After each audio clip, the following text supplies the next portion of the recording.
The opinions expressed on the following audio program are solely those of the host and the guests. Burner Podcast is an independently produced, not-for-profit show and is not associated with the Burning Man organization or its subsidiaries. The views expressed are not representative of the entire Burning Man community and are presented here for entertainment purposes only. In short, calm the fuck down. It's just a podcast. Hey, it's episode number 116.5, and it is 252 days till the man burns as of this recording. 0.5 episodes, half-episodes. We've done a couple of these during the course of the show. 0.5 episodes, half-episodes are ones that don't quite fully fall into the normal Burner podcast format, but since you love the content, we decided to share it with you. So right up front, we spend, so you're aware, listener who's tuning in right now, we spend very little time talking about actual Burning Man and regionals and stuff on today's chat. You need to be very aware of this if you're like a real hardcore Burning Man geek tuning in. Today's episode is bonus content, if you will. In fact, we don't even really talk about burner culture till like an hour into the chat, because the interview that you'll be hearing in just a minute, should you choose to continue, was not meant to be for this show. I am a photographer. I'm a professional photographer for those of you who are not aware. And I had been kicking around starting a different podcast altogether where I could interview interesting folks and potential portrait subjects. So that's what we actually like sat down to record. On today's interview, you'll be hearing me chat with my very dear friend, John Reynolds, also known by his stage name as Bass Exotic. He is a DJ, he's an amazing father, an event producer, and a community builder. He is the embodiment of so many of the things that our community hopes, hones, and supports. I honestly can't remember where and how it happened, but I know that I met John through the dance music scene here in San Diego. We collaborated to throw Burner Podcast Presents Alkaline Live, which was a big party on the pier headlined by Davi. And during all this time, John would often say to me, I'm not really a burner. Like it would just be like talking and chatting, and he's like, I'm not really a burner. Like he would say that. He fancied himself more a techno head or a dance music aficionado. And we do have an internal production team discussion, by the way, on this show that you're listening to right now, where we have a vetting process when deciding whom we'd like to chase to be on the show. All of the details of which will not bore you at this exact second, but maybe him saying to me, I'm not really a burner, contributed to my not thinking of him as a potential Burner podcast guest. So then when we sat down to record today's episode, it was meant to be for a photography podcast that I was going to launch, which we ended up not launching. But we start with John's early life in the Philippines as a child, and then we follow him to Texas, where I got to like really hear about him navigating cancer. It's a part of his life that I really didn't know anything about. There's a lot of talk about our cultural experiences, him and I, and the dance music community. You'll notice I don't move the conversation towards the playa like I usually do if you're a regular listener of the show. And then the story fucking ends up at Burning Man.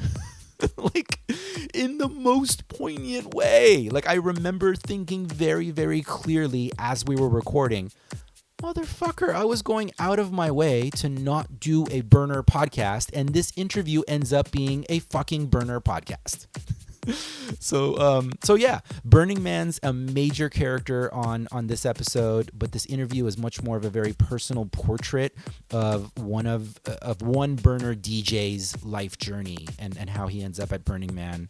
I was really moved, by the way, when all of that in the way that it all unfolded. I was a big fan of the story, and I knew I wanted to release it, even though that other photography podcast ended up being something that was a little out of my bandwidth in the past couple of years. It has been maybe a year or so since we recorded this chat that you're about to hear, but his story is quite timeless. John does very fittingly camp with Mickey Beach on Playa, and you will be hearing a DJ set from him after the chat.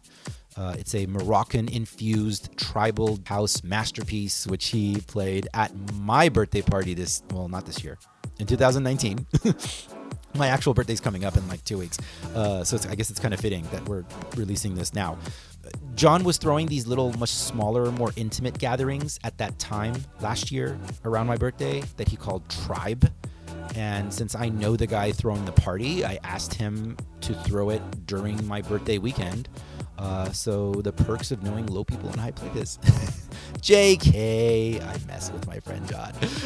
The set you'll hear after today's chat was recorded on January 25th of 2019 at Couscous, which is a restaurant here in San Diego, owned by Uli Baba and the Horny Thieves camper, Chef Moomin. Definitely follow Moomin. We'll put links to his stuff on our notes afterwards. But yeah, let's just get into this chat today with John Reynolds. Today's episode is entitled "I'm Not Really a Burner." I go by Mr. Arash, even though nobody calls me Mr. Welcome to Burner Podcast.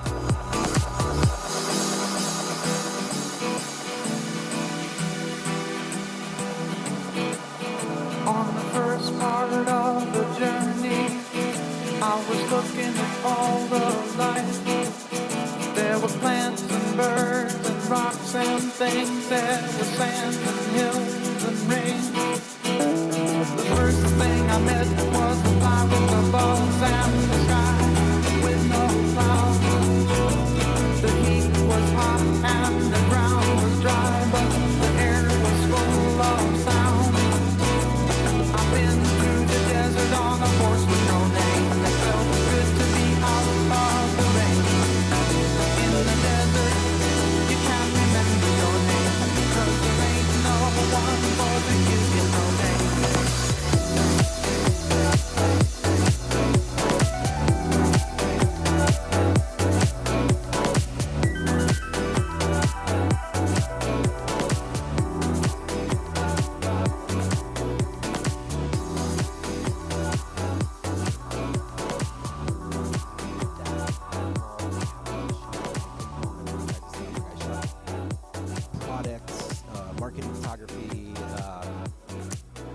Maybe one of the reasons you can't hear me as well too, because my voice is a little caught from the cold. No, I can hear you now. Okay, all right. I've adjusted. Can you hear me now? Everyone, Yeah. everyone in the stats, please quiet down. Read quieter. Yeah. I can hear you reading. I can't hear Arash talk. That was not a fun look from that lady. So shooting for government for years, and so I did a little bit of everything. I did like political events. I was walking around on the roof of San Diego Airport taking photos. Like I got access to all kinds of high security clearance things. Damn. Did a photo of the Vice President, United States, that was sent to the White House as a thank you gift.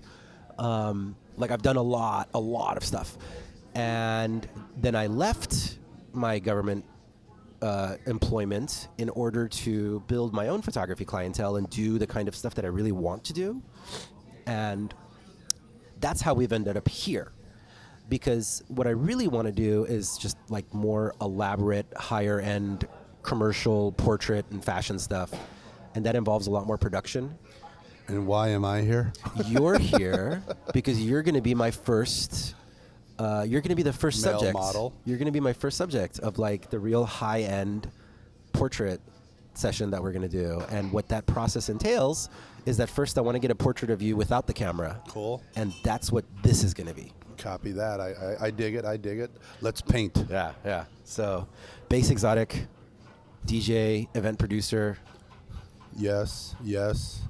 music producer soon. Music producer's coming along, but I don't talk about it. I don't need to advertise. I'm just not there yet. But I Sure, got yeah. 3-4 tracks. I'll share it when I'm ready. Yeah. And then we can really dive into that title. But till then, it's all just talk. Yeah. I'd rather walk. Let's talk about that. Let's learn about when you learned to walk. Huh. Where were you when you walked for the first time? Oh, the very first time, man. In relations to my artist No, as a human. as a human, jeez, I don't know. You're 2 years old. Where were you? Where were you born? I'd Where are like you to from? think I was an advanced learner and walked around when do babies walk? I don't know. I'm sold. I forget when I walked. It's When do they about start 2, walking? 8 or right? 9 months. 8 or 9 months. Yeah, I don't know. Yeah, two years old. Okay. It's a little late, but I'm thinking I don't know when I walked. We never talked about Where- it. where were I you? Imagine I'm average. Where were you born? Where was I born? It was overseas in the Philippines. I am Pacific Islander by descent, and I've been I lived in the Philippines for 7 years prior to coming to the States, and I've been stateside ever since. You've been- I you're- learned so to you're walk full and talk in the Filipino? Philippines. No, my DNA ancestry DNA says I'm a big portion of it is a Pacific Islander, but I've also got a large portion of Western European and Irish. And so yeah, it's a mixed bag, but predominantly I live my life, or known to live my life, under the Filipino Right. brand. Oh, So your parents met in the rice. Philippines, or how did that? Yeah, my mom and dad. How did you get met in the conceived? Philippines. I got conceived in the Philippines, yeah, and then I moved from the Philippines when I was 7. But Yeah. yeah. Do you remember the Philippines? Yeah, I do. I love it. I love it. You know what I remember about it? Besides being part of my family and the tribe, it was just simple living. It was shopping for food every day. We even lived in the province, which is the jungle, essentially. And we bathed in the river. We cleaned in the river. We showered. Clothes were done in the river. We had animals walking around our farm, our land. So it was really, really awesome to experience as a young child, as a kid. I love it. It brought peace to me. I was outdoors, and you smelled, the woods and the animals and the dirt, and it was a very peaceful time. Wow. I think we all need to get back there some way, somehow. What town were you? What town was it? Do you remember? Can I cuss? I don't know. Yeah, you can cuss all you want. Yeah, it was called, it was in the province of Albay in a town called Ginabatan, from what I remember. I could be wrong. It's been so long since I've been there, but it was just in the jungle. So you had to, we didn't own a car. We had to walk everywhere and or grab jeepneys and Yeah. stuff like that. And yeah, all I remember is dirt roads and lots of trees. So do you know how your parents met? I don't know exactly how they met. I just know my parents were young at the time, and they had a relationship which didn't last, but I was conceived from. Right. This is a very personal interview. It is, yeah. My therapist doesn't even know anything about this. Welcome to my house. Therapy. Welcome to what I've been doing for the past 8 years. This is why I always tell people too. Like when I'll do one podcast interview with a person, and then I won't see him again for like 3 years, and we reconnect. No, seriously, we'll reconnect, and we have a connection that's better than like 50 happy hours. That's a great insight, because I think what you're saying is there's a vulnerability at times when you do these things, and if people allow themselves to open up, Right. sharing childhood experiences or past, Right. being one of them, it really does bond you. And I don't think in today's day and age that we get vulnerable enough, even with our friends, because we're just so busy. So yeah, so in 3 years we'll hug it out, maybe even cry. Yeah. Well, no, I'm Are you sure you using- don't want to be a therapist? My creative team is going to be using all of this to see like what we can come up with as imagery for you. Sure. And it'll be super interesting to see that. Which team is this? We'll get to that. Oh, hi team. I hope you like it. So, okay, so you're about 7. What happened at 7 that you decided to move at back to the 7, States? Yeah. So my mom and my biological mom and dad didn't work out. But my mom had a sister whose husband was in the military, and they ended up adopting me to get me into the States. I'm sorry, your mom was the Pacific Islander, or your? Yeah, my mom was Filipino. Okay. Filipina, yeah. Filipino, okay. Yeah, and my dad, my biological dad, is English descent, English Okay. Australian descent. So Okay. So probably 7. where the Western European Irish stuff comes Right. from. I don't know. Right. And the Reynolds is like a very Reynolds, very British Reynolds, name. Yeah, the McReynolds. Yeah. Okay. So then you moved to the U.S. Where do you land? You come to San Diego immediately? Where did I land? No, I think we landed in Texas, and my father, being in the service, worked. Well, no, we landed definitely in Texas, and then we went to California. My father worked for on a base in Long Beach, so I was in Long Beach for a bit, and then we also went back overseas to live overseas in Guam, and so we had my dad was stationed in Guam for about 5 years, and then I came back. We came back to the States and for high school. How old were you in Guam? Do you remember? Shoot, I don't know. It was 80 to 85, Okay. something like that. So I was in my mid-teens. And then I came back to Texas where my father got stationed. I finished high school in Texas. So Guam must have been like very familiar in its energy, right? Compared to like the Philippines? Yeah, brown people and rice. Same, similar And the stuff. beach. And the beach, yeah, definitely more strong Japanese influence as well as Hawaiian influence, as opposed to the Filipino influence. But Right. it was a cool spot to be in if you love the ocean and just kind of that tribe mentality where people gather for food and celebration, and that have that water element to it. Even though we were in the military, we all were always involved with people out in the community, with families in the community. Very loving people. Were you? What was Texas like? Because it looks like Texas was kind of like sandwiched in between these experiences that felt very natural to you, and then all of a sudden you're in like Merca. Yeah, Texas was completely different. We weren't surrounded by water. We were surrounded by a lot of people with different views and different opinions, and we were predominantly at the time, the brown family in the white neighborhood.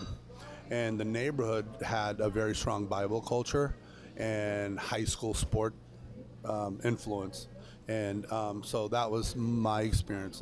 I ended up playing football for my high school, quarterbacking, basketball, baseball, football. That was the sports that I was in. And just kind of surrounded by the Texas community, which Right. had just different views than we had. And it wasn't neither bad nor good. It was just different. Right. But we got along, or I felt we got along with all the community there, the different races and so on and so forth. But we were kind of,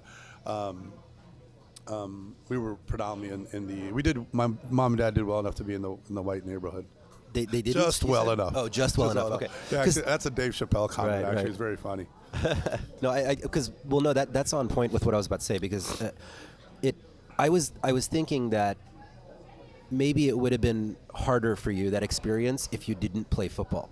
Well, I don't know that it would have been more difficult or not. We were kids. You see what I'm saying, though, right? Yeah, Because, I like, do that's- see what you're that's saying. Football culture. I do see what you're saying. We were kids, and we didn't think much about it. But fortunately for my family, my brothers and I, we were very athletically talented. So we were integral part of the high school team. And so I don't know, it could have been different for someone else. We were okay.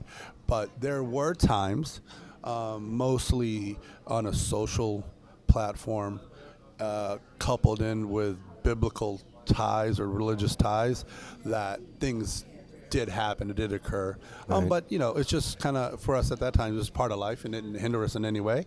But there were differences, but we certainly didn't have it any more difficult than other races in our community. I'm talking bad about my community. They're not that bad. But, they're just people trying to figure shit out. Yeah. No, I don't think there's anything wrong with that. You're observing experiences that you had. I mean, they're also long in the past, but they made you who you are today. I think so. I think you're right. And when you expand your experiences and knowledge outside of your community, you can grow exponentially and see that other people, despite where they're coming from, how much money they have, or the color of their skin, we're just trying to make it through the day, trying to do the best we can in life, trying to love one another, trying to share social experiences with each other that make us stronger as a community. Right. And community is, I think, even more so important now than it's ever been, in spite of all the technological advances that separate us, Right. socially and psychologically as well. Yeah. Now, and you started out from a very early chapter in your life, because I had a similar experience, observing the differences between different communities. So you very quickly became aware of what community is, Yeah. rather than just like, oh, this is normal life, and then those are those other people, So you're in Texas, you go back to Guam, and then you come back to Texas. Come back to Texas, right? And that's What kind of music are you listening to at that time? Oh, so that's funny that you say. I was going to add that just now. So in Guam, we had rec centers, and we'd go to the rec centers to play anything from pool to whatever, hopscotch. And then eventually they started having dances on Saturdays. And there was I forget his name, and I wish I could remember his name. I kind of remember his facial structure and his body structure is a skinny black gentleman who was DJing for all the young kids at the rec center. And then eventually I walked up to him and I asked him to, I asked him, what are you doing? What's going on? And that's how I kind of got into DJing and so on and so forth. But back then it was definitely, it was in the mid 80s, so it was definitely hip hop. He was playing a lot of hip hop. He was playing hip hop and I don't believe, just dance stuff really. American hip hop? Yeah. It was, because the hip hop, the hip hop music just has such a far reach, and because we were on an island, we were still we were an American island, or a U.S. territory. So people that were coming to live there for a period of time brought music. So we weren't too far off. We weren't on the cutting edge like the bigger cities in the States, but we were definitely like, hey, we want to listen to that because they're listening to, so like a lot of the other cultures around the globe that want that American life. Yeah. So yeah, hip hop was it, breakdancing was it, and you didn't breakdance to Journey, you broke dance to, Sugar Hill Gang and artists back in that era. So I loved it. I loved it. Miss it. Great hip hop back in the days. I mean, I can tell you, like, after like years of interviewing hip hop artists, like independent hip hop artists, like there is. And being in different parts of the world, hip hop is, the way I'd always described it was more, it's like a layer of consciousness. It's not simply the music. Like, it's the music, it's the dance, it's the culture, it's the swagger, it's the way you dress, the way you walk. And you see it anywhere you go in the world. Like, I think hip hop is the energy of... Energy of the people. It is. Yeah. It's a populist movement, if you will. Yeah. It's not quite blue collar, but it's in the same area as blue collar. It's hard to describe. Yeah, I think you're right, and you hit it on the nose because it grew out of a culture of people that were different, living differently than the majority of America at the time. And so that took a platform, and it had a big reach, and people that were listening to it were connecting. Just like in the early 90s when NWA and Ice Cube, there was that big culture of people who were feeling like they were being left out and not being part of the bigger community at large, and there was violence and drugs, and there was so much of that going on in that community that when they started to rap about it, there was that instant platform of and connectivity, and then it spread across America. Right. And I don't listen to hip hop nowadays, so I'm not quite sure. But I'm not quite for the little that I have listened to, I'm not quite sure that there's a cultural connection as there once was, which could be detrimental to where hip hop is today. It's not reaching, from what I understand, it's not reaching the bigger platform of community and people. Yeah, and versus back in the days. Right. No, I think what's happening with hip hop specifically right now is more due to the fact that there's so much of it that people are having a hard time finding it. Interesting. Because like the hip hop you hear like on the radio is absolutely not representative of what's happening in hip hop. Nothing on the radio like is on representing. the level that, it is. So like, a lot of our connection to hip hop, for most of the general population, is like what we're seeing in the movies and stuff, right? Yeah. But I can make this connection for you as a techno DJ. Do it. It would be like your understanding of David Guetta that they're playing on the radio and like playing on TV and stuff, and saying like, okay, that I don't understand what's going on with dance music, right? But because you find the music that the general population doesn't know even exists. Right. That is true. It's about getting into the weeds. Yeah, going a little deeper and making that connection beyond the radio. Yeah. But I'm gonna go back to that dance floor though. So So you started talking to the DJ. What was it about it, that energy that was capturing your attention? Was it the dancing? Was it the beat? Was it the lyrics? Yeah, that's interesting that you say that. And looking back at it, it was a combination of things. It was technology. It was some cool toys. And as a kid who didn't have any money, I wanted it, right? And then the music, I had that connection with music because of the break dancing and the dancing, which I think, we all dance in some form or another, despite what genre we'll listen to. Right. And then being behind the turntables and seeing him play and having a great time and kind of controlling the crowd was very very energetic, very positive, and fun. So it was hard to turn away from it and let it go. It drew me, so I wanted to just kind of figure out, hey, what's this all about? How can we do this? And how can I do it? And how can I do the things that I love and still control the music that I play? Do you think it would have been as interesting to you to hear exactly all of that music but not see the DJ? Yeah, I don't know. It's hard for me to say because it didn't happen that way. I definitely love the music, but being a DJ just kind of gave a different light on how I can be involved and personally involved and how I can control the energy for that time being. And I guess I was just not really a good break dancer either, so I was exercising what I hope would be other talents. I was a fair break dancer, but pretty big for my size. I can never do the Thomas Flair. Do you remember what that is? The No. Thomas Flair is that. It's kind of the windmill move. You know what that is, right? Yeah. But Thomas Flair's gymnasts do it. They put their hands on the ground. They whip their legs all the way around. It's quite. I just never. Right. I never had enough core at the time. But that's called the Thomas Flair. No. Okay, all right. So this is what this is making me think of a little bit is something that I've always said about politicians. Every politician I've met, I've had the same feeling on. They're basically people who would like to have been rock stars, but they just never learned how to play the guitar.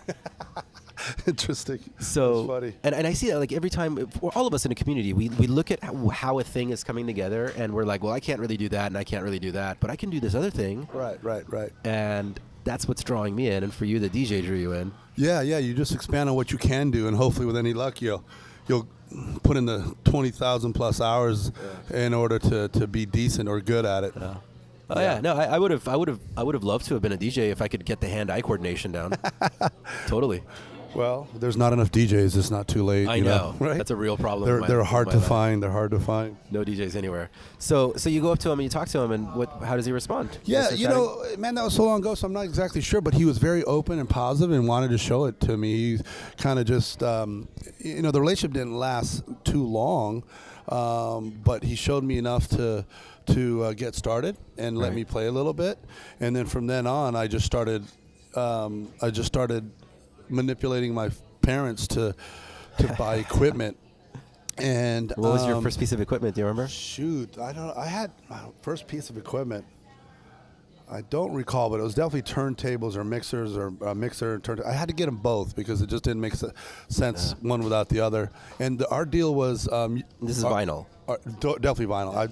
I didn't know anything but Want vinyl. to clarify that for the audience. Definitely. I love vinyl. I miss vinyl. My vinyls were stolen at some point, at a certain point in my life, and I had some classic. I had about 8 crates of music, and if I could have it back, if I could rewind life, I would go back to that moment where my vinyls were taken and take them back, because what I'm doing today, I just had some classic vinyls or tracks from the 80s to the mid 90s, early 90s, the house and techno stuff, and it was predominantly house and techno, but then I also had a lot of old school hip hop. I want to come De back La to that Soul, moment. all that kind of stuff. I want to come back to that moment because right now I want to know what the earlier stuff was that you were playing. Yeah, was hip hop? yeah, definitely hip hop, and kind of a club anthem house music that was around that day. So around What that year time frame was this? I started. Ish. Yeah, I want to say like mid '80s, '82 to I'd say 80 to 85. Okay. You know. So would that be like early Detroit techno? I wasn't into techno the way I know Detroit techno is to be today, but I was definitely a little bit of that, but predominantly more house, Chicago house, and club house music, club anthems. Like it was pretty soulful stuff back then. Yeah, pretty soulful. Like it was the Really next groovy. evolution of disco. Yeah, exactly. I believe it was coming after disco, and I remember having disco albums because at that time disco was transitioning into the house and club scene. So I had some great albums. Do you remember like that moment in history that we keep watching on like documentaries about people like burning disco tracks and saying "fuck disco"? I remember that. I was too young to keep an eye on that stuff at the time. Yeah. Just I was one of those kids that was always active outdoors and so on and so forth. But I remember that through just some, looking back at some history and some monumental moments of music back in the days. So I do remember that, but I didn't catch it at the time. Yeah. So it wasn't something that impacted you? No, not at all. Yeah. I didn't even know it was happening at the time. Yeah. And that's partly because we were overseas as well, too. Sure. And I But don't know you're that we playing- watch TV so much. Right. So you're playing hip hop. Do you have a memory of like the thing that moved you the most about the process? And like, I'll give you an example. Like when I used to draw comic books, I looked for any excuse to get to the part where I could draw hands. Because I Nice. really liked hands. Oh, cool. So I wonder if there's an equivalent to that with what you were doing. You're setting up the equipment, you're plugging it in, Yeah. Well, I think I understand what you're saying. I think, for me, it all started with my desire to learn the drums. Right? We just took a left turn here. Yeah. It was a desire for me to learn the drums, and I still have that dying desire to learn the drums. I still have a kit today. I've taken some lessons, although I'm completely a beginner, and it is my goal before I pass on to the next life that I learn some drumming before I move on. So back in the days, my parents didn't want me to have a drum set because too loud. Yeah. It's going to make too much noise. Yeah. And I they sympathize were- with your parents. They were probably right, but subsequently, I substituted that with records and bass bins. Right. So we still got a little loud, but the loudness was, So wait, groovy. were you asking them for drums before, and then you said, Yeah. "Fine, will you give me a record?" Yeah, my parents are terrible. They promised me drums growing up all the way into my teens and never got it for me. So I'm not quite sure they were actually. I'm not quite sure they wanted me to be in the music field yeah, we'll or get to exercise that. my artistry through drumming. So subsequently, I became a DJ. So so you'd been asking for drums for a long time, but you And ended they up promised, succeeding with and the they DJ. promised. You succeeded but- with the DJ, but never followed through. And and the deal with my parents were we would, I would bargain or manipulate them to try to give me equipment. Yeah. And the deal was I buy half. Okay. If I get enough for the half of the equipment, they'll take care of the other half, and that's how equipment and DJing came around. Well, what I want to know is how the DJing happened, but not the drum sets. Yeah, I think my parents, looking back at it now, my They won parents that had chess everything. game? Yeah, they won that chess game. Yeah, they're like, okay. Yeah, you know what? I don't know. Maybe, if you look at the Filipino culture around town, we're pretty good at a few things, right? We karaoke, we nurse, we're in the nursing field, and we DJ. I'm not quite sure there's a lot of Filipinos that are drumming. So I could be wrong. I'm sure there's fabulous drummers out there who are of Filipino descent, but it's not one of the things we're known for. Right, So kudos to my parents. They're keeping up with tradition. I can't karaoke. Yeah. I can DJ, and I'm a nurse. So Yeah. two of the three things.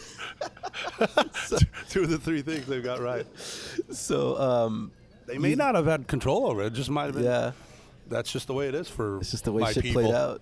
My people, yeah, exactly. You just came out of the womb ready to be a nurse and a DJ. Well, it's like that, certain people in the world are known to be, they're going to be doctors, they're going to be Right. lawyers, kind of, you're expected. I'm Persian. Yeah. Yeah, right. I failed my parents in every possible way. That's what I was heading for. Yeah. So you said you took a left turn with like I really wanted to learn drums. So with music, the thing that was moving you were about to describe that was the drums. Yeah, that beat, the drumming, and it's still prevalent for me today. It still drives me today. That bass line, the drumming, the kick drum, which I think a lot of us connect with. I connect with it just on a different level than most. I want to be able to share that beat, that tribal beat or connection that we all have as human species to boogie. Yeah. Which is motivated by the drumming, if you will. Dude, that's super fascinating because my observation of your DJ sets has always been that I can expect a couple of things. I can expect a properly dropped like fun track to get the girls on the dance floor. Mm-hmm. I've totally watched when that happens, and then also there is a tribal element about the way that you bring in like the different kind of tribal sounds and tribal drums. That's totally something. I have this very clear memory of us at Utopia. Mm-hmm. When you were like bringing in something and you're like, I remember you said like, I'm trying to do something. And I think it was like your first time trying to mix in that song or something. It could be. But that is something that I've definitely noticed about your sound, that there is that tribal element that comes in. Yeah, and I appreciate you noticing. Listeners like you who stick around long enough to experience the journey, I had always hoped to give them something or for them to get something out of it. So thank you for doing that. And you're right, I try to, although my style's kind of changed depending on what's going on or what event I'm at, I try to always have some sort of musical element that someone can connect to. Yeah. Being underground sometimes means, or could mean, that you're just playing tracks that no one is familiar with. I think there's a right place and time for that. Our community can't handle that avant-garde of doing something different all the time. And so when I do sets, I try to, and I love old tracks. I still love them today. And I try to connect. I try to bring in a track that people can connect with. And I'm starting to become a bigger fan of vocals during my set more than I have in the past. Not that I eliminated vocals, but I'm trying to pepper more vocals in there. Yeah. Because we all like to sing. Women love singing and dancing.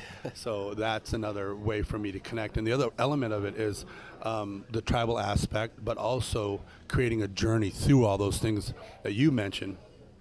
Putting in something we know, having a tribal element to it, and in the long run, if you stick around long enough, I hope that I can connect you to a journey, emotionally speaking. Because I think that's music, at least pop culture music, when they're singing and vocalizing tracks, there's that connection, that element connection, usually based on, I don't know, love, heart breakups, and so on and so forth. And I try to do that with my sets as well. What percentage of your sets, because what I'm kind of hearing over here from what you're describing is that if you could play whatever the fuck you wanted whenever the fuck you wanted, it would be more tribal. No, you know what? I mean, like anyone else, we all have different radio channels that we like to listen to, different music at different times. And I like tribal, but I like, usually it's an hour and a half set here. So I need to be able to give something to the community or the listeners. Well, that's what I'm saying. Though. What if it wasn't? What if the community loved every track you dropped? Yeah, they should. It's not bad. It's really good produced stuff. What if you weren't? What if as a DJ? Because I understand what you're describing is like a proper DJ is paying attention to what the dance floor is happening. So you're moving in a direction. Yeah. But you're also responding to what's happening. Yeah, I that's the easy thing people say is always adjust to what the crowd needs. I think that's something that we've, as artists and DJs in the music scene, have heard from the beginning of time since turntables were invented and we started utilizing on, for clubs and on the dance floor. But I'm at the point now in my career, I call it a career, in my hobby, that no, it's a career. I'm doing what I want regardless. I think the community is mature enough and patient enough to be able to tolerate it, but I still understand that putting in a tribal beat or a vocal track or a remix of an 80s track, people will connect with and love that set even more, I hope. So I try to do what I want to do to create that flow and energy and that groove, but then I do give it a little bit of that element that is familiar with what people might listen to the radio or what they have listened to in the past. Yeah, because it eases them into it. I mean, eases them into it, yeah. A strong, even a DJ, we're looking at even a radio DJ, right?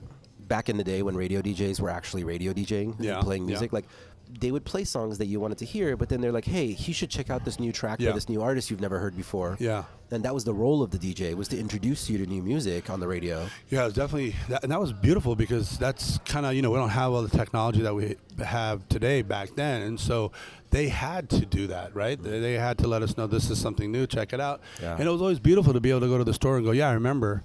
And then you took the note down or you recorded on a cassette tape and then went back to it, listened to it, and then went back to the record store and say, hey, do you have so-and-so artist or this track? And they're like, yeah. And then you have a fresh press vinyl or cassette tape of what's new. Yeah. And yeah, we couldn't look up music back then the way we can now. Yeah. It's now we're kind of, I was actually having a conversation with somebody a little while ago, and there was this girl there, and she was like, God, really, it would be really cool if you could just there was somebody whose job it was to just play songs that you like and then play stuff that they think you might like. And I looked at her, I'm like, you mean a DJ. But she was young, so Yeah. her understanding of a DJ is very different than what Yeah. our understanding Totally. of a DJ is. Yeah, young people are strange. You young people, stop being strange. Slow down, listen to the artist, enjoy the ride. You don't need to be involved. Just stay in your own lane. Because those young people are the same ones who who just said what that young person said, Yeah. who come up and start messing with knobs and buttons. Yeah. And we don't go to your Have you, house. Lady Gaga? Yeah, we don't go to your house and start turning knobs and opening doors, right? So leave us alone. Just get in the groove. Yeah, I hear you. It's a different time. Yeah, I get asked, hey, my friend's having a birthday. Can you play Lady Gaga or what's her name, the tall, thin country girl, Taylor Swift. And as much as I like those people, I'm like, this isn't the place. Yeah. You didn't know? People really come and ask you to play Taylor Swift at a techno show? People have. Well, no more, not so much more of the Techno Underground show, but like at some of the local clubs around here, like AC Lounge and stuff like that. I'm like, you guys, you do know we're not playing that kind of music tonight. Yeah. But hey. Because I do that all the time to fuck with you guys. It's hilarious. Well, we expect to from you. Yeah. So I want to go back. So are you DJing in Texas? I want to go back on the timeline again. Yeah. I've DJ'd in Texas back in the days, but it's more for my high school, making money, weddings and parties and stuff. Were you playing like top 40 or is hip hop? I was. You know, throughout that whole conversation we had earlier, I forgot I was playing top 40. Yeah. I don't even know what top 40. Well, it was alternatives. You know, Duran, Pet Shop Boys, all that kind of stuff. Okay. So good shit. You could mix that together though with hip hop. Yeah. Because they always had a club version of it. Yeah. Playing hip hop and all that pop stuff. And you were getting paid in high school? I got paid in high school. A few $100 to do the high school dance. Nice. And I still brought my equipment and stuff back then. I've been lugging around equipment and vinyls for a long time. Yeah. I got to figure out how not to do that anymore. Was that paying you through college? No, it was just buying the next album. Yeah. It gave me enough to buy the next album, some food, next equipment, and so on and so forth. Yeah. So, I mean, I had to stay productive in some form or another. But I've always worked, so I've always kind of did other things outside of DJing for money. And so that's just the kind of busybody I was. Did you choose nursing because it was... No, I chose popular? nursing as a backup. I got my bachelor's or my prerequisites for physician assistant school. And when I finished my prereqs, I applied to USC and a few other schools for the physician assistant program, which is a mid-level healthcare provider, kind of like a nurse practitioner. But I didn't get in. And in the process of waiting to interview, I applied to nursing school because I had enough prerequisites to be an RN. And so interviewed at USC, didn't get in. Nursing school came calling, and I'm like, well, this is a step in the right direction. I was basically a minimum wage earner, at that point. And then I said, let's just go through nursing and revisit the whole mid-level healthcare provider thing later on. And the unfortunate thing at the time, I was hoping to reapply at USC to get into the PA program, but they switched their bachelor's program into a master's program. So now I would have had to add a bachelor's before reapplying. So I got kind of screwed in that regards. Why did you choose healthcare? Because my folks said you need a job that you're always going to have for the rest of your life. It's just different mentality. I'm not too keen on what parents are saying to kids nowadays, but I'm sure it involves college still. But back then, parents in my genre or my age group were you need a job that'll last for the rest of your life. Right. And we didn't have opportunities to be Instagram famous and YouTube famous and make revenue that way.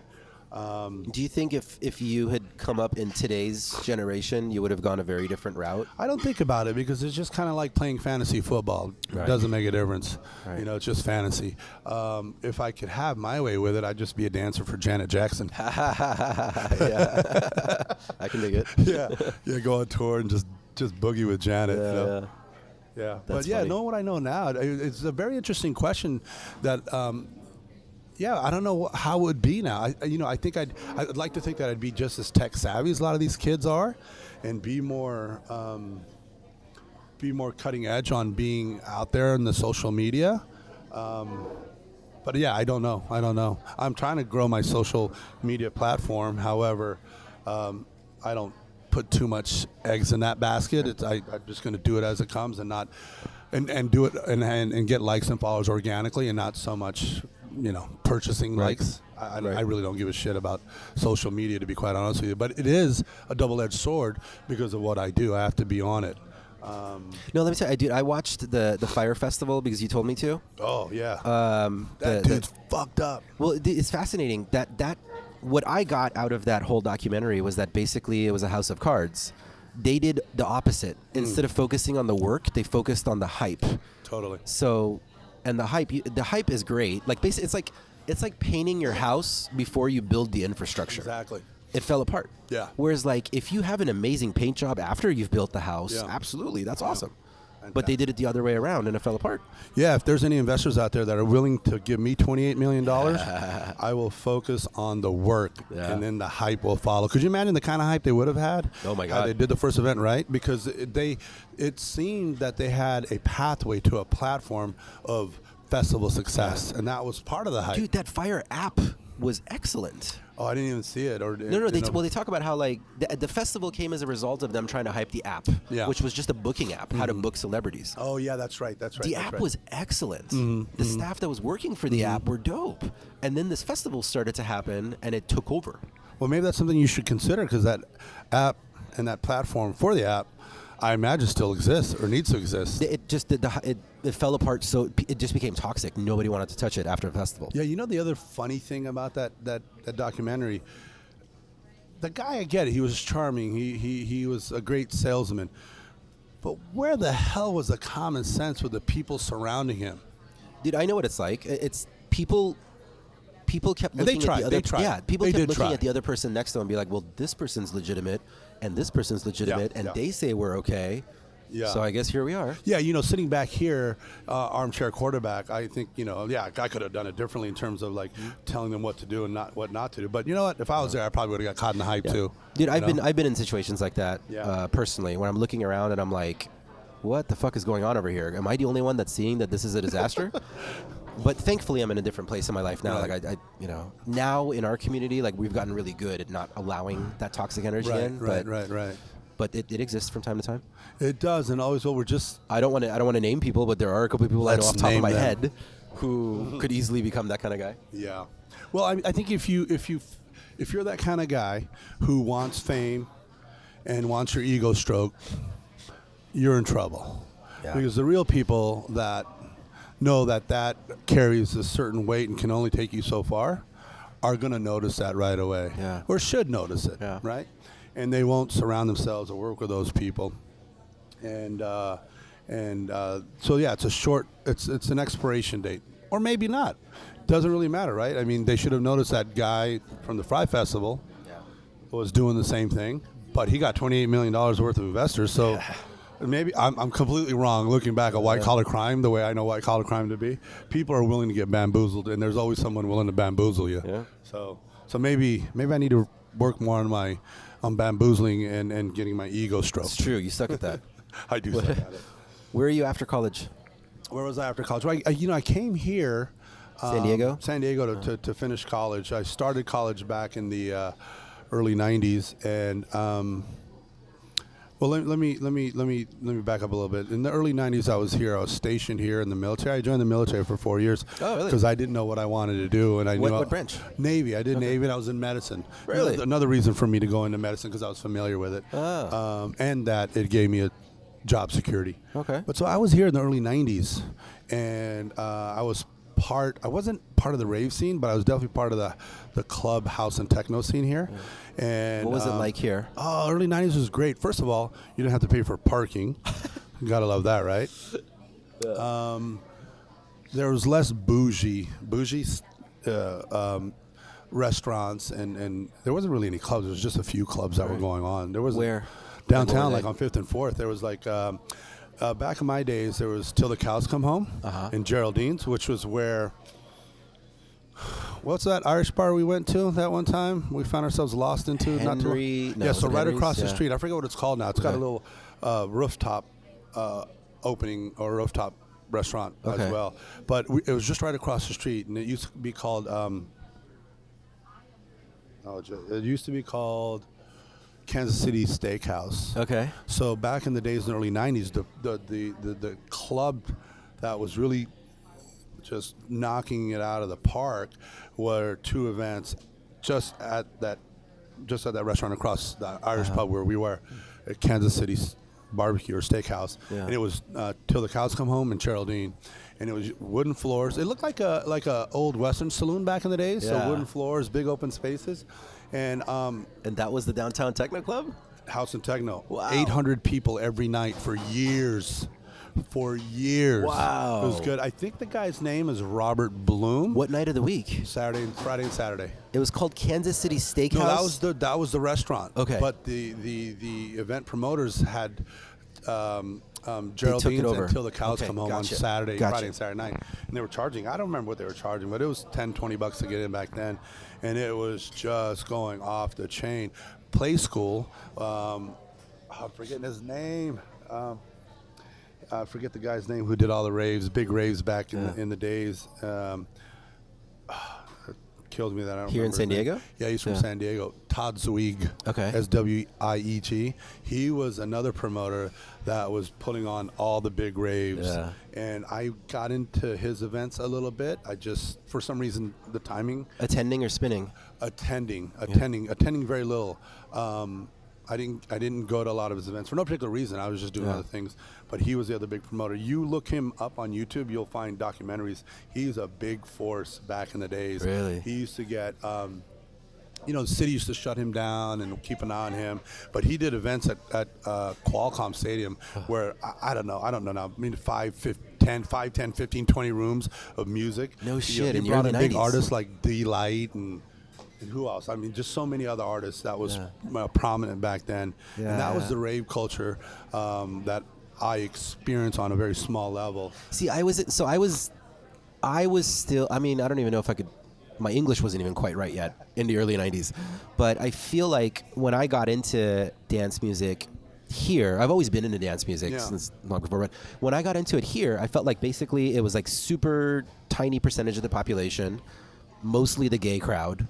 Like, that's a lot of what I got. Like, the first time I went to Ibiza when I was in my mid-20s, I was, like, dumbfounded that I was walking around and I didn't have to go to the gay club to hear the music that I liked. Yeah. I mean, not that I didn't have a problem going to a gay club, but my point is, like, it was so niche. It was so specific. Yeah, I mean, when I got into it, the club kids were there, but they weren't as prevalent as everyone else. I think back when I was involved in the scene, not everyone.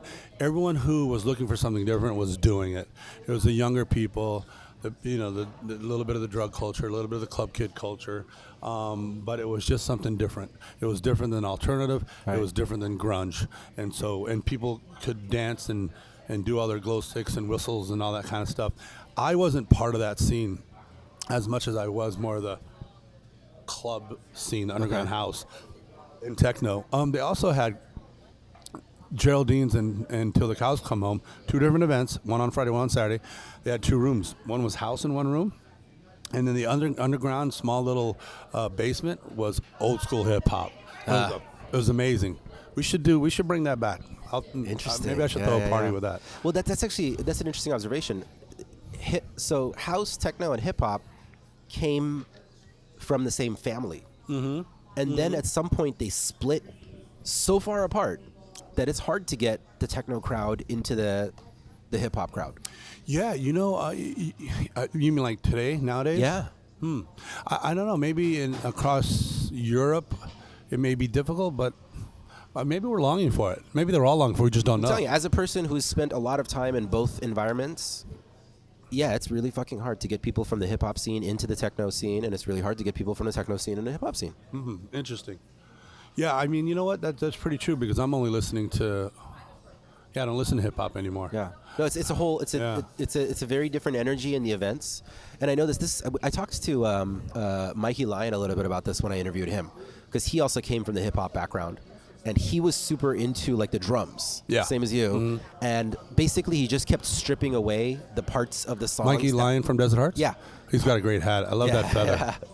So like parts of the stuff in the music that he loved the most was the drum aspect of it. So he kept basically stripping away things from songs until he ended up in techno. Oh, interesting.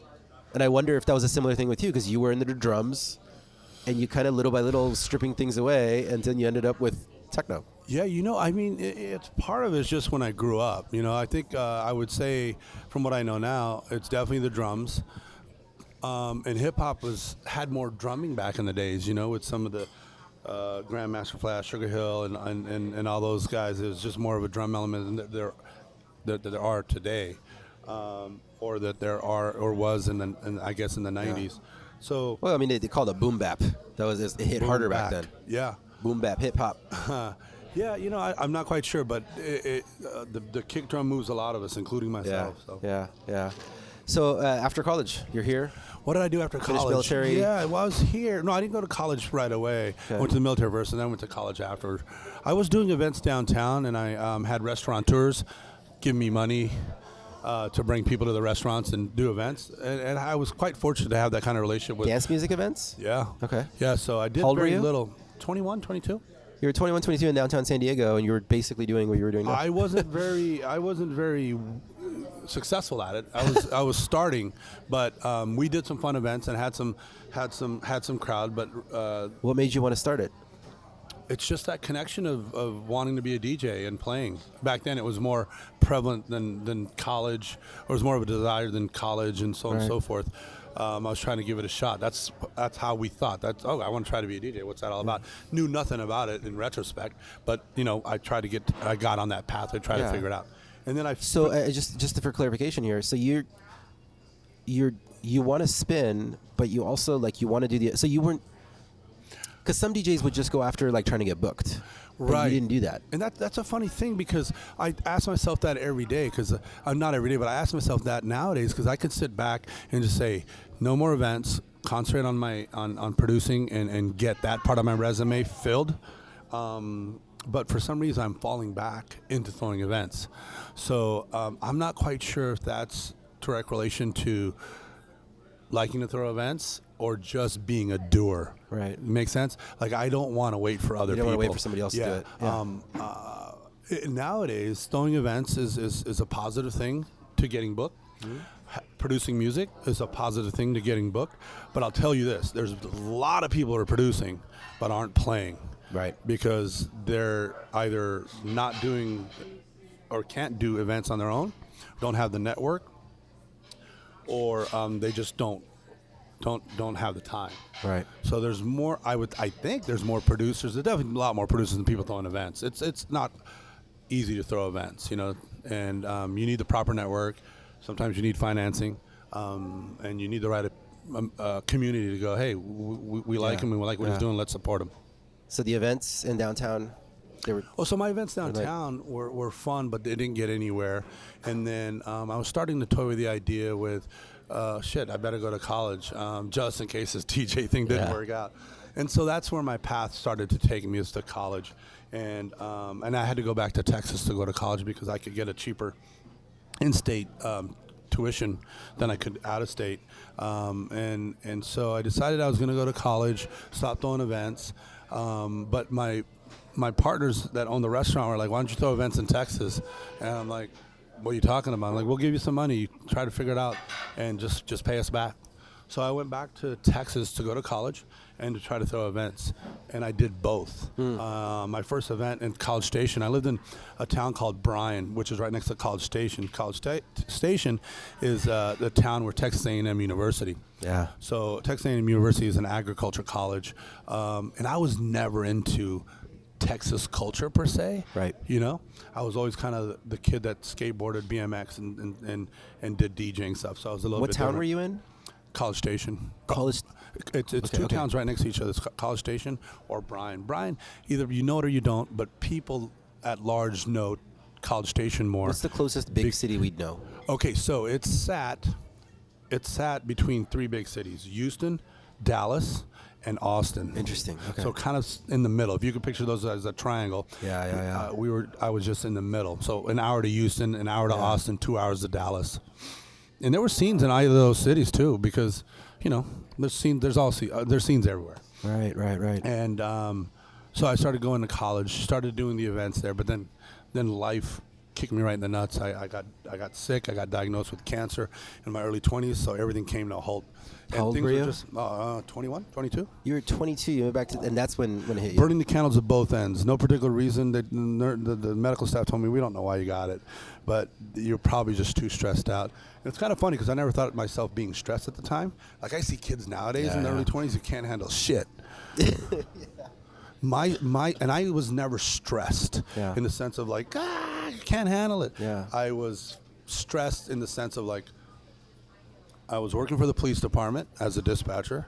Yeah. Started college part-time, throwing events, and you know from nowadays how involved it is to throw events and how busy I am with throwing events. So that was me in my early 20s. I'm still doing the same shit. I'm working a full-time job. I got my events. I'm even doing more in terms of being an artist, DJing, producing, throwing events. So there's a little bit more than what I was dealing with back then. I'm not going to college anymore because I'm through with that. Right. So I'm still burning the candles at both ends. But that's what they said is, we don't know why you got sick. You're probably just burning the candle at both ends, and my body gave up. What kind of cancer? Leukemia, lymphoblastic lymphoma. So it was a tumor-sized grapefruit right on my chest. Wow. And my symptoms were, I'd wake up in the middle of the night and have an excruciating pain in my chest, right chest wall, for 2 to 3 seconds, and I'd go back to bed. So the stress included me like going to bed at 1 in the morning, waking up at 6, or to go to work by 6. So I wasn't sleeping like I probably should have. But again, got sick, and it was part of my life's path, my life journey, and great lesson too, in regards to, getting sick, dying, being patient, and just kind of staying in your lane and just focusing on what you can control and not worry about other people. No, I can. So I mean, I had my crash and burnout last year. If you remember, like fell into a depression.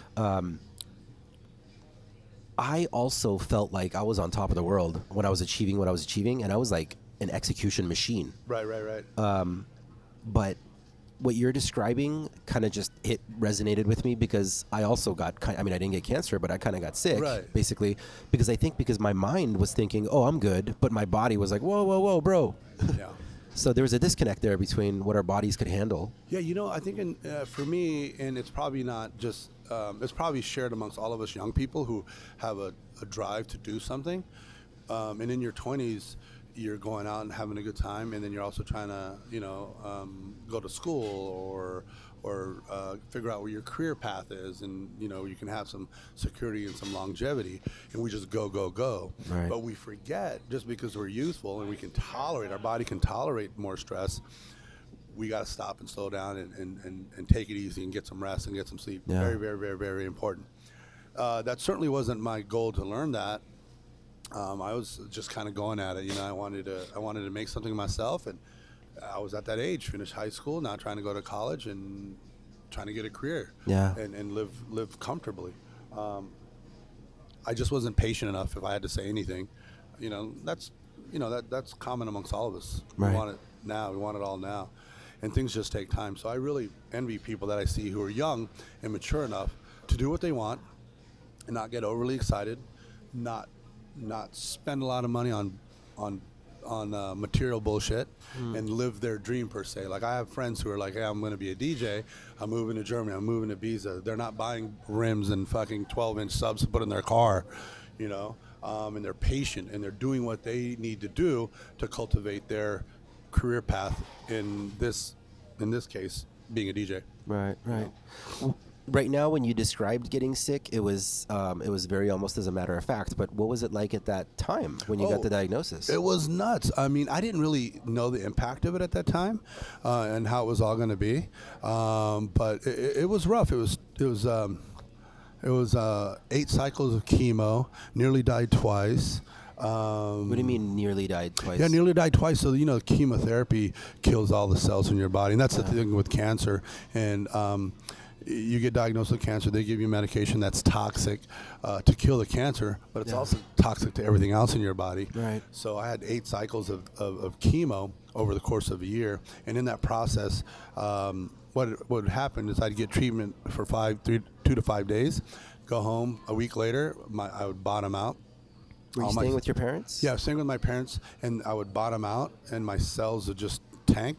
And I could have, if I didn't have any relief, or if I didn't go back into the hospital, I would die. That's how toxic the chemo is. So my pattern was get chemo treatment. 7 to 10 days later, I'd get out, go home. 7 to 10 days later, I'd go back into the hospital, and I'd be in the hospital from 2 to 4 weeks, where they're replenishing me with blood components, to kind of to bring me up, antibiotics, antivirals, and transfusions. And then as soon as I got well enough to do the next round of chemo, I'd go back to the cancer center, get chemo, and start that whole process over. There was 8 cycles of that. And during that process, I had 2 episodes where my numbers were just tanked, and I barely made it to the hospital, and could have died. Are they like is there a doctor telling you in that moment, like, hey, you've got 24 hours? No, they don't say it per se, but when I'd bottom out at home, and then my mom and dad would finally get me to the hospital. Yeah. I wasn't refusing or anything, but I was just like, I'm cozy. It's kind of funny. I mean, if I was close to dying, it's kind of peaceful. Right. If I was to die the way I was experiencing it. But yeah, I'd get to the hospital, they'd run numbers, and they'd look at the numbers. You're dead. You're close to dying. The numbers are just reflecting, me being gone. But they pump me full of blood transfusions and so on and so forth to get me better for the next cycle. So I mean, coming back here. So after how long were you at your parents until you're like ready to go be on your like?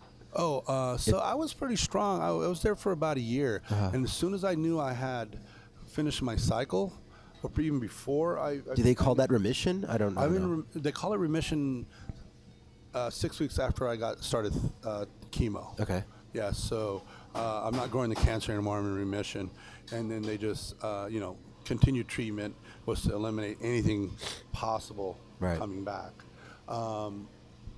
It was always my goal at some point after I got diagnosed to come back to California. Mm. And so I made my decision once I was done with my chemo treatment. The doctor said I'm clear. I was going to go back out to California. And the big reason for that was my daughter, Zoe. Her mom and I, who was married at the time, we had Zoe, my little baby. Just kind of skip past that. Yeah, when did you get married? I did, yeah. Is it important? It's so long ago I didn't even talk about it. I was married in my early 20s while I was in the military to Zoe's mother. So hold on. So this is before or after the cancer? You have to splice this together to reflect chronological order. This was before or after the cancer? Before. Okay. So you got married at like 21? Yeah, I was married young. Yeah. It was that pattern in my life where, we were taught to get a job. Right. And then when my ex and I were together, she asked me to marry her. I looked at my watch. I'm like, shit, I guess there's not much else to do. Right. So let's get married. I mean, I loved her and I liked her and all that kind of stuff. You're throwing events in downtown San Diego. Mm-hmm. You're DJing. Yeah. You're in the military. Yeah. Zoe's mom was part of that too. Let's get married. She helped out and with set up. She was a house and techno head? She was, yeah. She was more of an alternative fan than any of that underground stuff. Okay. She loved, Smiths and The Cure and Morrissey, and I did too. But and you had Zoe really how old? We had Zoe probably a year and a half into our marriage. Jeez, Zoe's a bit of an accident, one of the best accidents ever. We'll call her a surprise. Yeah, she's a great surprise. She knows it. And, So then you get cancer, you go back, and then you decide after you get better, you're like, I'm going back to San Diego. Well, the big motive for that was Zoe was here. Okay. And I knew at that point in time that I needed to get back to be with my daughter. So the 3 goals after... And your after chemo was your wife and you were together afterwards. So was she, I'm sorry. Short term. So the 3 goals after chemo was to come back to California to be a father to my daughter. The relationship was tanking, so I was figuring maybe that could work out still, and then just get my life back on path. Right. And go to college actually. So 2 of the 3 things occurred. Right. I became a father to my daughter, and I went to college. Yeah. The marriage fell apart. That was never ever. She never came back to Texas with you. No. Well, I did that here in California after chemo. Okay. I moved back here after my last treatment of chemo, and the doctor said we're done with chemo treatments. And I packed my Honda Accord, had $230 in my pocket, had albums and turntables and a luggage in my car, and came out here to do those things, be a father, go to college, and see if I could work on the marriage. And 2 of the 3 things came through, And so I'm here today. Yeah. So where are you in your late 20s? 30. Let's see where you're at 30. What's So happening? in my mid to late 20s, I started going back to school. Okay. So I was trying to get all my prereqs for my nursing and my education done and being a father to my daughter. And I didn't become a nurse until I was in my 30s. So I kind of started late in my career in that regards. But that's just, the path that it needed to be on. Right. And I was on. So, and during that time after chemo and after getting diagnosed, I stopped DJing altogether. I just didn't have the energy, Yeah. I couldn't walk 3-4 steps without getting winded. So, life took a halt. And since coming back and going to school, getting my college degree and being a father, my DJ career was still on hold till 2013 after I went to Burning Man for the first time. 2013. Okay. Yeah, so Zoe was a little bit bigger. Wow. Zoe was bigger, finishing in college, and I figured I'm not doing anything artistically. Right. So naturally I fell back into playing music and throwing events. And that was in 2013. 2012 Wow. was when I went to Burning Man, but 2013 was when I started throwing parties.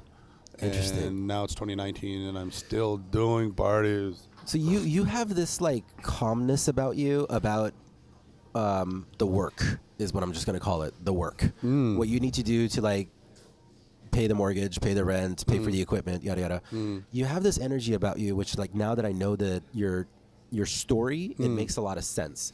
Because Yeah. like I can tell you like as an artist, like I probably come more from that school of people who have like bitterness about like the fact that we have to go make money in order to do this other thing. Whereas for you, it's kind of flipped. Yeah. So like you are in healthcare, you are a nurse, you have your job, you have your shit together, you have a house, you have a couple cars, like you have your shit together, and like I never hear you grunt about it ever. I'm not saying it doesn't happen internally, I just never hear it. Yeah, and it's I think that that's a big difference between like what I see with other people who are like, this fucking sucks, I have to do this job in order to do this other thing. Yeah, I appreciate that, and I do complain a little bit, especially when it comes to events. But it's kind of one of those. It's not a real complaint. It's just like, God, I don't want to lug these speakers up the stairs.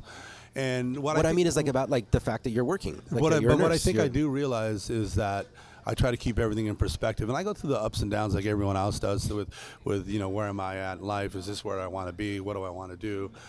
However, I realize because of what I've experienced, I'm very fortunate. I do got a decent paying job, and I do have material things.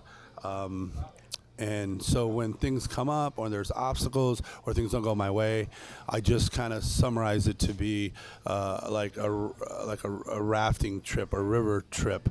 If you know anything about rafting trips, there's different classes of water, 1 through 4. And sometimes life gets a little hectic, and it's a class 4, right? But what are you supposed to do in a class 4 rapid if you've ever done it? You and your team, your tribe, get on the boat and you paddle right through it, right? Don't give up. Don't worry about trying to figure it all out. Just get through the class 4 rapids. And class 4 is very turbulent. And then if you paddle long enough, you give yourself time long enough, you'll end up getting to the class 3 or the class 2. And things will start settling down again. And most things in life that we complain about or that we find hardship on, from my perspective, is kind of bullshit. People don't realize that they can tolerate a lot more than they can.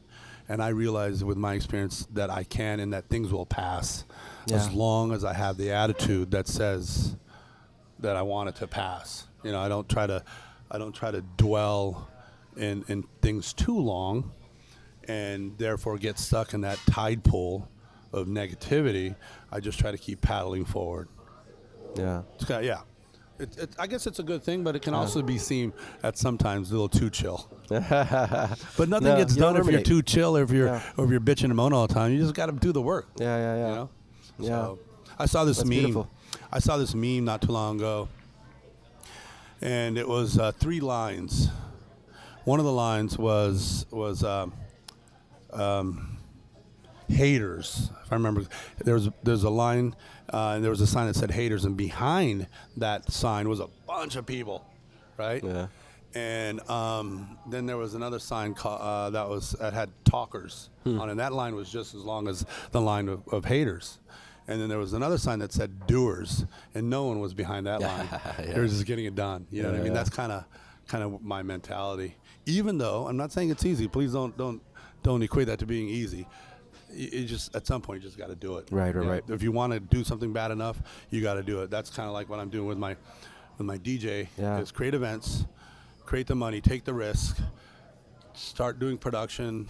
I've been doing production, and align yourself with people who want to see you succeed. Yeah. And vice versa. You want to help them as well. So that's kind of you can only do so much talking. You gotta fucking do it. The 2013. How did you end up in Burning Man? Huh. You know, funny, I didn't know anything about Burning Man at all prior to that, but my buddy Brandon Burns, a coworker of mine, and who was also a male nurse, was talking about Burning Man at work, and I'm like, what's Burning Man? And he told me about it. I'm like, let's go. And I had all the preconceived notions too, that it was hot, too far, and I'm not a big fan of that desert heat. And I didn't care at the time, but you know, one of the common misconceptions is a bunch of people partying wild and naked, right? And I'm like, that doesn't sound too bad. You had me at the heat and the long drive. Yeah. You know, I got to pay for this. And so I started learning about it a little bit and that whole kind of bartering thing. And I brought I didn't have DJ. Gifting. Yeah, gifting. That's right. I didn't have any DJ equipment at the time, but then I ran across on Craigslist a set of equipment that I observed for 3 to 4 weeks that was available for me for sale. And prior to going to Burning Man, I was like, well, what can I gift? What can be my gift? And it was also at that time where I'm like, my daughter's big enough. I'm not doing anything artistic. Let me see if I can get back into DJing. So I started looking for equipment. Can I ask? I'm sorry. So I'm assuming 2013 is after all your vinyl got stolen? 2013, my vinyls were stolen when I was in my early 20s. Okay. Long time. All right, long that time. was gone. All right. Yeah, so I got new equipment. Man, so like the universe took your shit and then made you sick. Made me sick, and then brought me back to this shit. Okay, all right. You know? So 2013, you're looking at the equipment.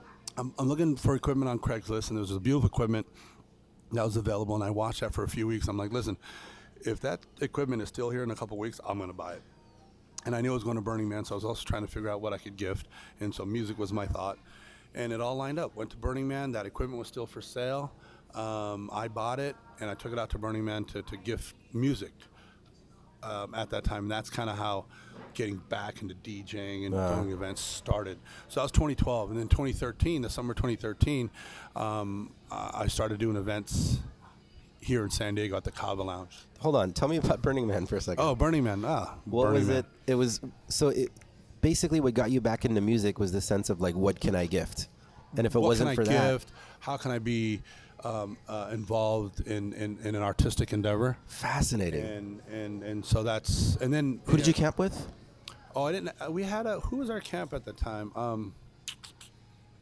It was a Spanish name. It's changed. They don't even. All the people that we were camping with are now mommies and daddies, so they don't go anymore. yeah. Los Okay. Burners. Okay. They were called Los Burners. Los And Burners? Los Burners. Yeah. A combination of a mixed bag, but predominantly Brazilians. Yeah. This is so interesting. And I'm to me. still friends with them as well. I'm still Yeah, friends with yeah. them to this very day. But if it We've wasn't had for such a great Burning Man, experience. you may not have pulled the trigger on getting back into music and events.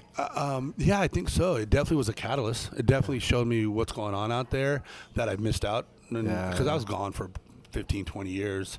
I was not doing underground stuff, not listening to real underground stuff. So Burning Man put me back into where I should be. Or Was should it have been. painful to not be able to? I didn't think about it. You know, it was one of those things, like, again, with my Out of life sight, out of mind. experience.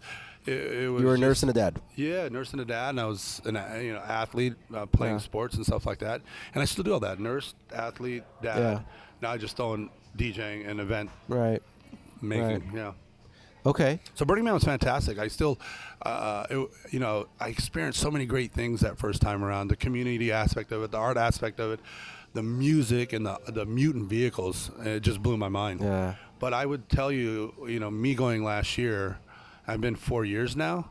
Every year has gotten better. I'm doing Burning Man way better, way more efficient. I'm part of Yeah. a bigger community at large, and When we first, I don't remember how we specifically met, but I think a big sort of sprint forward in our relationship and a lot of our friends was my birthday, where you were doing Knox, and then you kind of like put everybody. I was like, can you put all these people on a list? Yeah, that's That- right. I remember that. I remember- We didn't meet before that. No, we for sure met because but we you didn't. said We didn't connect. Yeah, we were hanging out and connecting. We're hanging out. You were like a guy I was running into at Yeah, events. yeah. And we're like, here's somebody that I get along with. Here's a Yeah, homie, yeah, yeah, right? my memory is that night of my birthday, I don't know what year it was. You had a good time, I remember. Yeah. Smile It was from Knox. ear to ear. It was a Till Dawn party, and like you gave like a fat discount code to everybody from all my friends on my your birthday. camp. And like that started a whole bunch of friendships and relationships that night. A bunch of different relationships came out of that night. Yeah, I remember that night. I remember you asking, and Knox is our nocturnal event, Yeah. our after hours event, and it was a good spot. That was It what, a- 2016? was it 17? Yeah, I'm not quite sure. Okay, I don't remember. I've been doing so many 2013 events. Yeah, well, I'm trying to put the chronology together. So 2013, so you come back and you're like, I'm ready to do events again. Mm-hmm. Is that when Soulwork comes together? No, Soulwork did not come together till after Eden. I was working with a couple promoters in town, and I wanted to go in a direction, and that they weren't willing to really do, or they weren't sharing my vision. Although we did a little bit of my vision together. But subsequently, they went their own path, and I did my own thing. And Eden was our kind of my first real big party that put me into the community that currently I'm part of now. In like 2014. At large, we're 5 years of Eden. Okay. Do the math. Yeah, so 16, it's 17, been a little 18. bit. This is our 5th year So of about Eden. We're 2014, celebrating that. 15, about 15-ish. Yeah, so we're like, let's do a day party, and I wanted to make it a day party, and I wanted to call Eden for some reason as a way of just kind of including everybody, Right. and being open-minded and living and let live, and just coming together through music, and a position of we're all the same, no Right. matter what your interests are, or what skin color you are. And I think Eden kind of conveys that a little bit, just in the name alone. I agree. Even though it's not an original name, it does convey community. And in some regards, sinfulness too. Yeah. But without the ramifications of the original Eden, Garden of Eden. Let's all eat some apples. How was that? Let's all eat some apples Let's together. all eat some apples together. We'll be fine tomorrow.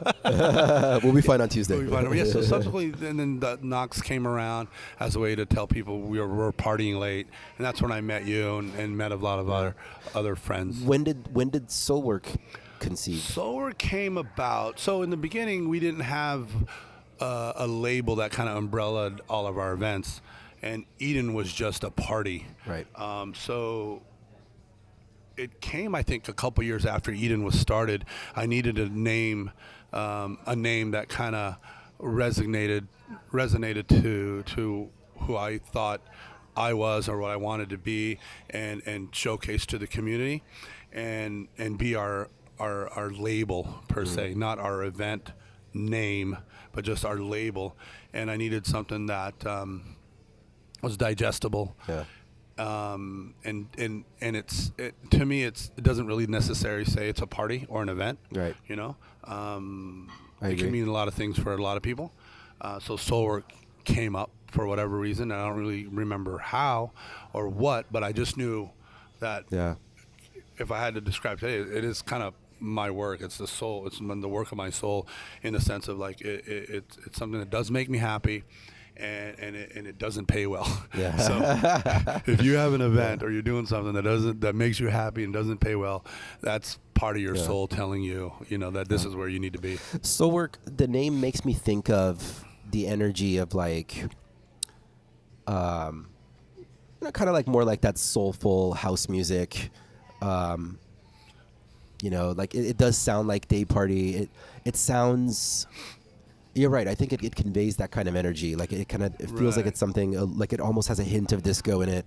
Yeah, it definitely has on surface kind of a soulful connection. But if you come to our events, or if you dig under the surface a little bit, it's not even that at all. Yeah. It's just what I like to think of as a beautiful event label that throws some fun parties that connects our community at large. What's different now? Like with everything you've been through on this whole life journey you've been on, and you're throwing parties now, and you have a crew, and you're spinning regularly. What's the biggest difference between how you're experiencing it now? What's different now, because of my age and my networking, there's just more meaning to what I'm doing and what I'm sharing with the community. It's a little bit more. It's real. It's vulnerable. It's not about, hey, I'm throwing an event. Look at me. I'm cool. It has no bearing on recognition. It has no bearing on being the cool kid or the cool artist. For me, it's a way to connect with people that I would never be able to connect with outside of the community. People come to me or come to our parties, and I get to meet them. I would never be able to do that otherwise. I don't do the traditional gatherings like church and stuff like that. I used to surf a lot. Surf's a very solitude sport. So this is a way for me to be part of the community at large. So that's what's different. I get to connect through these events and through music. And I've met a lot. I don't know that we would have met otherwise. Right. And yeah, so that's it. It's different. You know, it's interesting. You don't spin much at non-soul work events compared to a lot of other DJs, and it's not because the opportunities aren't there. I know that for a fact. Right. Because a lot of times, like, I've seen that before, where like a DJ. You know what? I haven't seen it as much in the DJ scene, but I've seen it in hip hop. Like the rappers who don't get booked unless they throw the party themselves because everybody else either hates them or thinks like they're just terrible. Yeah. That's not at all the position that you're in. But I'm wondering why that is. Like, why don't you spin more often outside of soul work events? Well, I mean, you know, I've got my take on that, but you'd have to ask those people who throw parties that aren't booking me. But it doesn't bother me. I think that I know personally I'm okay with that. It leaves me. Are you putting it out there and they're simply not booking? Because I'm that's not quite sure. Not the feeling that I'm getting. I'm expensive. No, that's not the feeling I'm getting. No, listen. I think that for me at this point in my career with the event and so on and so forth, I'm definitely okay with it. It gives me time to do other things, and I want to do the right parties. The parties that I'm throwing are conducive to where I want to be musically. Right. There's a lot of DJs in town that are up and coming, and what I've been seeing on the bill are repetitive artists and new people that I've never heard of, and that's fantastic. Give them opportunity. Go for it. Spread your wings.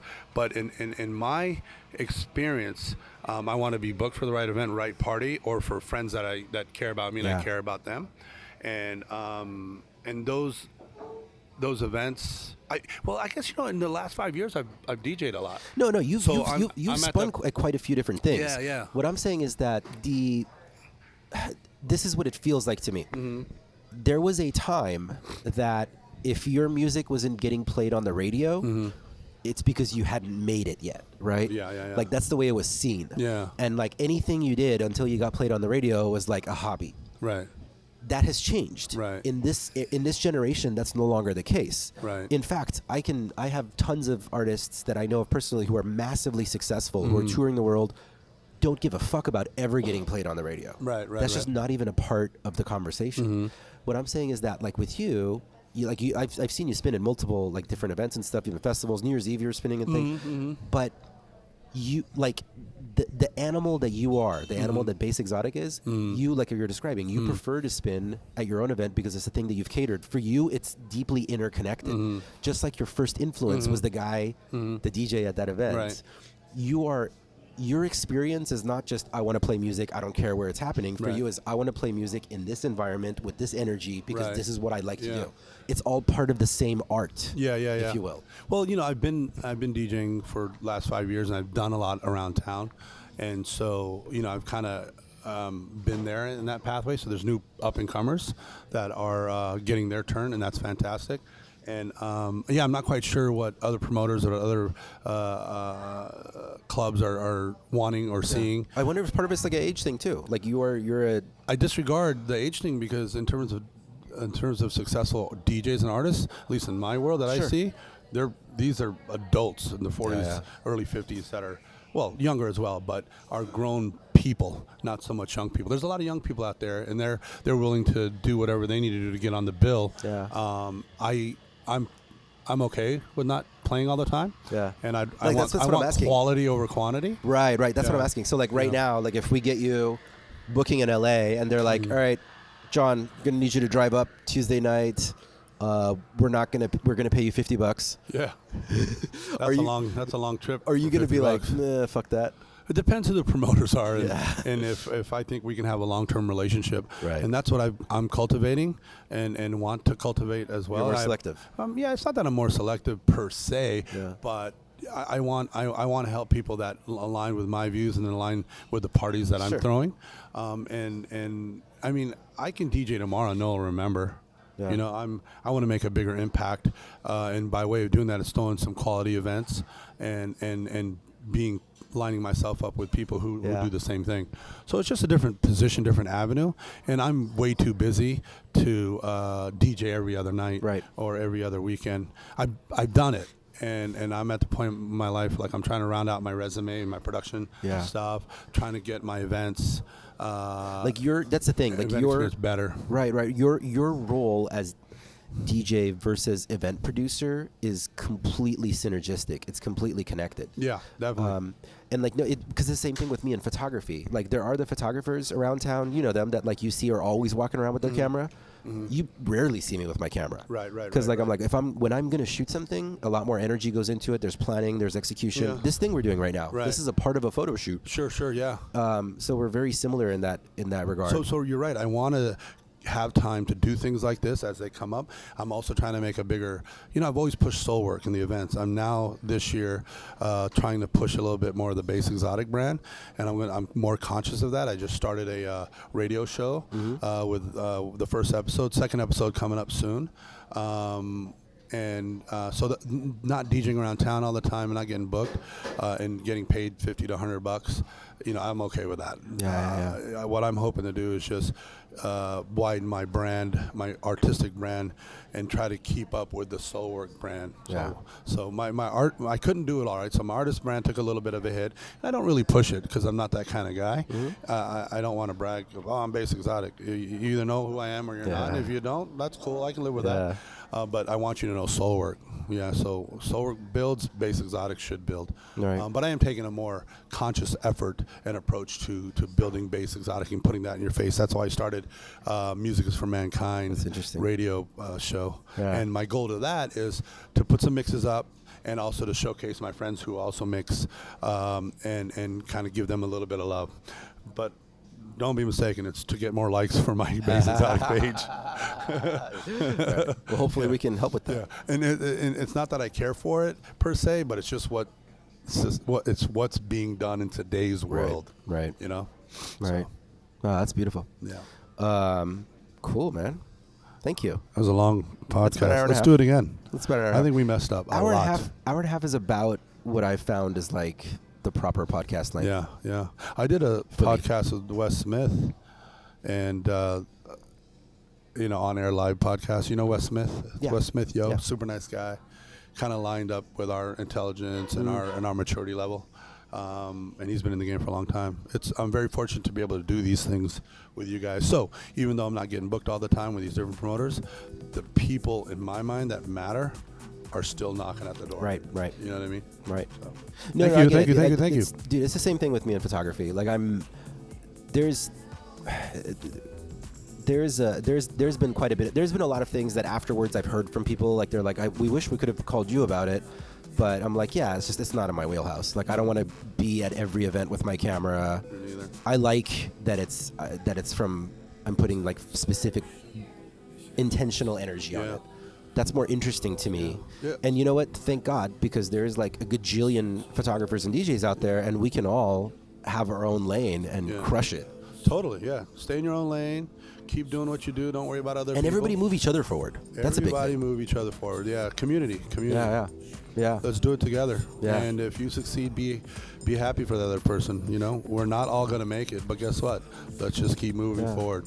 The connection that I'm seeing with you, and it's something that I've learned through this conversation, was that in your earlier upbringing, you had I would say almost like a genetically tribal understanding of community, and that's like a running theme with how you create music and what parts of these events interest you. Yeah.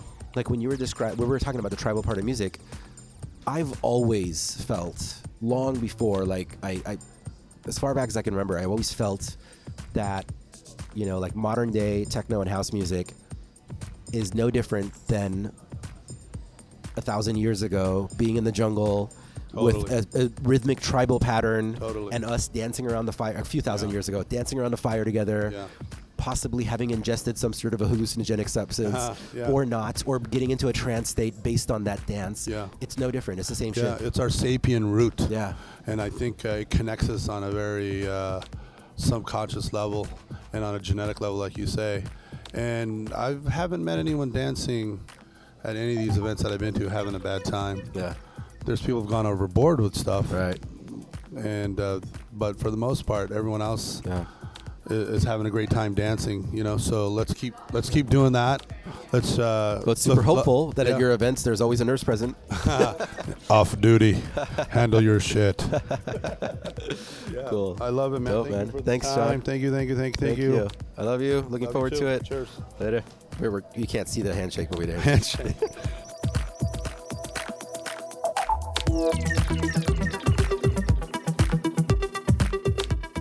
You are now listening to the sounds of Bass Exotic. Since the recording of this interview that you just heard, John has been scheming to open a listening bar to create more of a social experience for audiophiles. He launched his own podcast, which I am so proud to put my personal seal of approval on. Music for Mankind is a really excellent podcast showcasing DJ talent from around the world. Since this recording, he's also done shows with Haj, Animal Trader, Ben Seagrain, founder of District, Rogo Akbal. So since lockdown, obviously all events have stopped, so John has not been able to throw parties, but he does have this like much stronger like Mind Warrior influence to his sound these days. After he had like a trip to Tulum that he had about a year or so ago, which I remember he got to like explore a lot of good music out there. So yeah, that's been that's a lot of what's been going on in John's life. But everything's been shut down for a while, so here we are. He is going to most definitely come back with really some amazing events, and I'm really looking forward to joining those once the world opens back up. This set that you're hearing right now was recorded at an event called Tribe, which doubled as my birthday party on January 25th of 2019. Follow John over at soundcloud.com/bassexotic. That's BASSEXOTIC.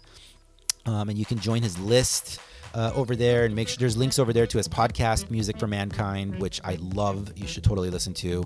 Follow me on Instagram at Burner Podcast. That's one word all spelled out. Please leave us a review on iTunes, on your podcast platform of choice, or on your podcast platform of choice. And message us if you want to support the show by contributing in any fashion. You're always invited to pitch interviews in your neck of the woods. All these links are over in our digital village at burnerpodcast.com. So yeah, there you'll find Alkaline, Build to Burn, Into the Fire, and Music.bm. Our producers are Louis Gallipo in Bermuda and Lana Boy in Brooklyn. Our opening theme music, America's Horse with No Name Remix, is produced by Joman. You can find him at soundcloud.com/DJ Joman. Until next time, love, light, and all that other crap. Take us back to the dance floor. Bass Exotic.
for love.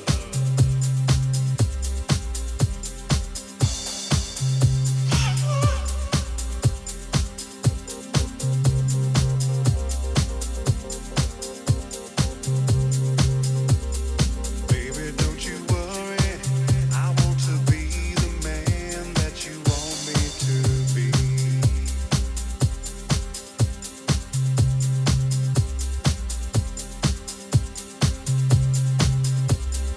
There's no need to worry. I'm gonna give you love the way you want it to be.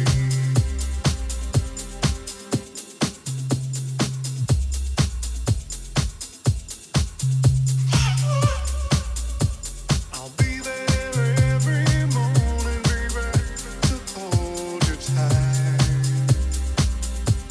And that's why, baby, you don't have to wonder why I love you.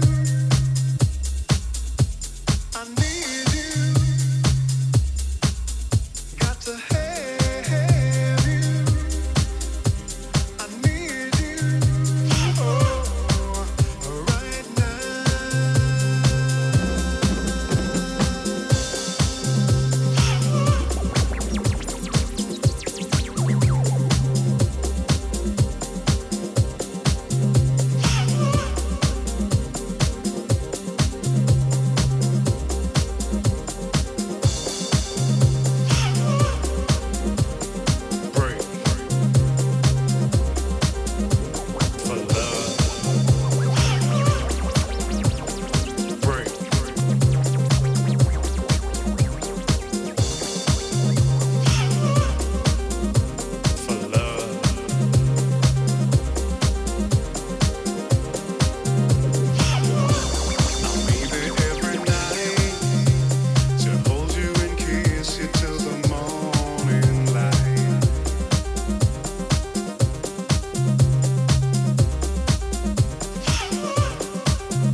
burnerpodcast.com.